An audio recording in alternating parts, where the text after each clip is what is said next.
Welcome back to Millie Cockapoo. Before we get into this week's video, I just want to say thank you, as there are now over 500 of you subscribed to this channel. I greatly appreciate all your support, especially to those of you who comment and like each week. If you follow us over on Instagram at Millie Cockapoo, then you'll know that it's been a year since I brought Millie home, and that year has gone incredibly quick, which probably hasn't been helped because we've been in lockdown for most of it. But I thought now would be a perfect timing to do a video on my advice for new puppy owners, as I've seen quite a few comments from people saying that they're picking up their Cockapoos soon. Now this advice can be used for all dogs. If you're one of those people getting a new puppy soon, congratulations. And if you want me to do any specific videos, then please let me know down in the comments below and I will try and film them for you.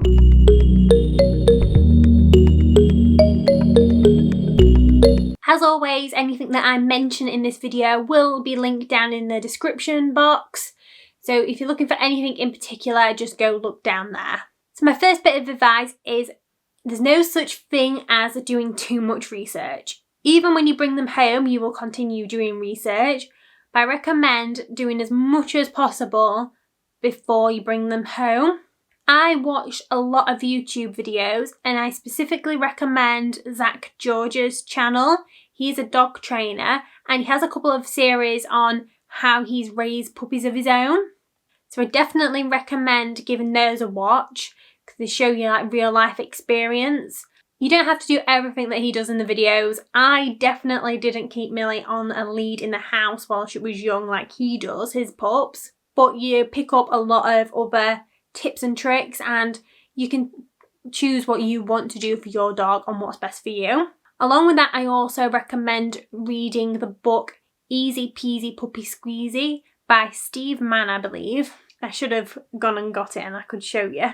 But that's a really good book. It's nice and simple and it doesn't get too complicated. And I went back and looked through it when I was dealing with little things with Millie that I couldn't remember what to do. So it's nice to just have something on hand beforehand. I will leave down below a few other YouTube channels that are good to watch for training advice. It's also worth doing research on your specific breed because every breed has their own little quirks. Again, I will link a few things down below. I read a lot of blog articles on Cockapoos. Another good place to do research is social media, whether that be Facebook or Instagram.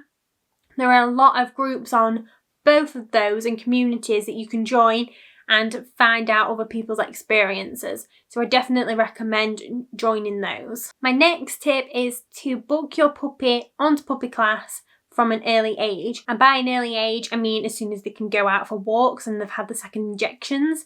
So between the ages of 12 to 16 weeks. If you go any later than this, I don't think you'll get the full benefit from it, especially if you've done a lot of research and then training at home. That's what happened to me and Millie, and that was just down to unforeseen circumstances that we ended up going so late because of lockdown and the classes got cancelled. But originally we were meant to be starting them when she was 16 weeks old, and I think both of us would have got a lot more out of those classes. And I think if we joined them when she was 12 weeks old, we would have got even more out of them.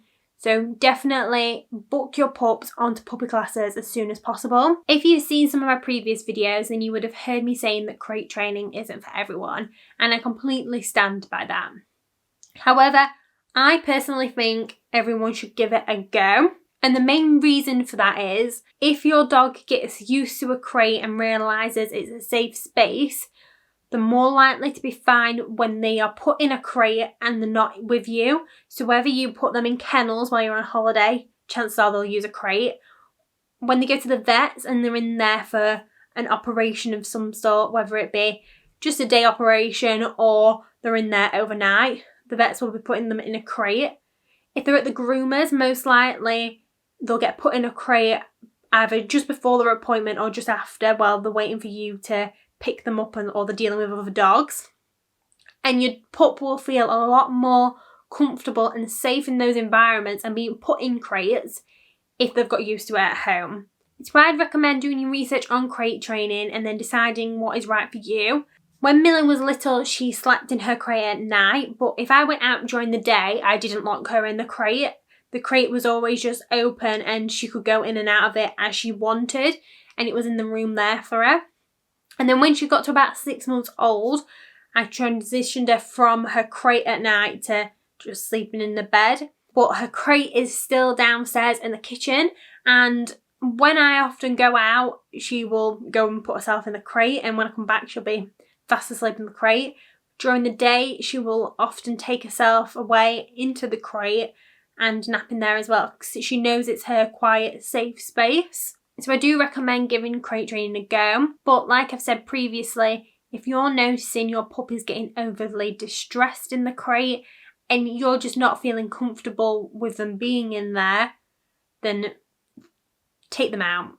Don't put either of you through the stress, it's not worth it. Next, when people say you need to socialise your puppy, that doesn't mean you need to socialise them with every dog and only dogs.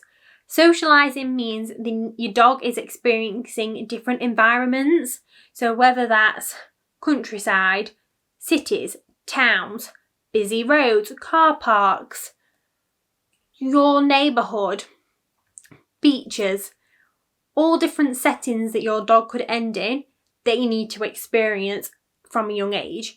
Socialising also means that they experience different sounds and smells, so you need to take them to places where they're going to experience those, and if you can't take them somewhere, then you need to replicate it at home as best as possible. A good example of this is if you know fireworks are going to happen soon, so in America 4th of July, or here in England like bonfire night, or globally like New Year's Eve, then you need to try and prepare your dog for the sounds of the fireworks. And your best way to do that is to look on YouTube, and there are loads of videos with desensitizing videos, and they play loads of different noises. So you can play ones that are specific to fireworks, or you can play like a doorbell or ringing or other dogs barking. I recommend playing those throughout your house quietly, and over time gradually building up the volume, and you'll notice that your dog won't really be too bothered about them. So I did this with fireworks with Millie, and the first time she heard him, not a peep from her, wasn't bothered at all, wasn't cowering a corner. And then she realised that she might be able to be louder than them, so now she just tries to bark to be louder than the fireworks. So we need to carry on with our desensitising of fireworks so she doesn't keep barking at them, but at least she's not scared of them.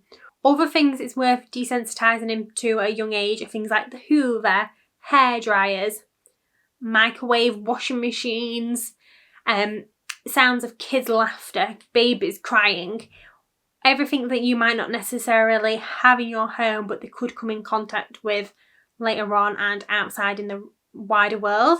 And socialising also means your dog coming into contact with different people, so different ages, different ethnicities, wearing different clothing, because if your dog's never seen anybody wearing a helmet, then they might end up not liking people wearing helmets when they get older.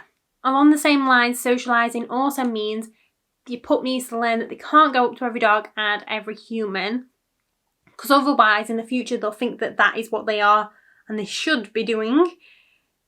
So it's okay for you to tell people that no, your dog cannot meet your dog, or no, they cannot pet your dog.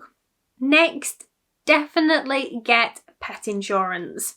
A lot of people who are getting puppies don't think they'll need it as their puppy's so young, they're not going to get ill. But trust me, it's not just older dogs that need to go to the vets. Younger dogs are prone to eating things, pretty much eating things that they shouldn't be eating and needing to go and have an operation or be made to be sick. And that can become quite costly, especially if they're having to have x-rays and then have an operation. So invest in pet insurance. I had to use it for Millie when she was about 6 months old because she picked up a bug. And things like that, no matter how much you're watching them, you can't stop. Because just like humans, in winter there's bugs going around, and when the puppies, they're more vulnerable, so she picked it up and she got a sensitive stomach and she needed to go and have an anti-sickness injection. Next up, there is no such thing as taking too many pictures of your dog, or videos for that matter, and no matter how many you take of them, you'll never think you've had enough. Last on my list is the puppy biting does stop. Those first few weeks are the most difficult and stressful of your bringing your dog home, but just be persistent, and if you can get through the puppy biting phase, I promise you it gets a lot easier. I noticed that Millie's puppy biting stopped at around 16 weeks when she started losing her baby teeth, and then it pretty much stopped altogether by the time she was 6 months old, once all of her adult teeth had come through. You just need to be persistent when they are really nipping at you, because they think they're playing. Just tell them no, give loud ouches, and if they carry on, put them somewhere for like a timeout. So that is when I put Millie in a crate or a playpen. And she was a nightmare for going for my ankles or shoelaces, but only outside in the garden. She wouldn't do it in the house. So if your dog's doing that, invest in wellies or boots with no laces, and then they can't get to you. And she soon realised that she wasn't going to get a reaction out of me by nipping my ankles. And when you get a year in, like I am, you'll look back and there'll be fond memories. Well, not really fond, but you'll definitely remember that time. I hope you enjoyed this video. If you did, then please like it. If you don't already, then please subscribe and turn on the bell notifications so you'll be notified whenever we post a new video. And thank you for watching. Bye!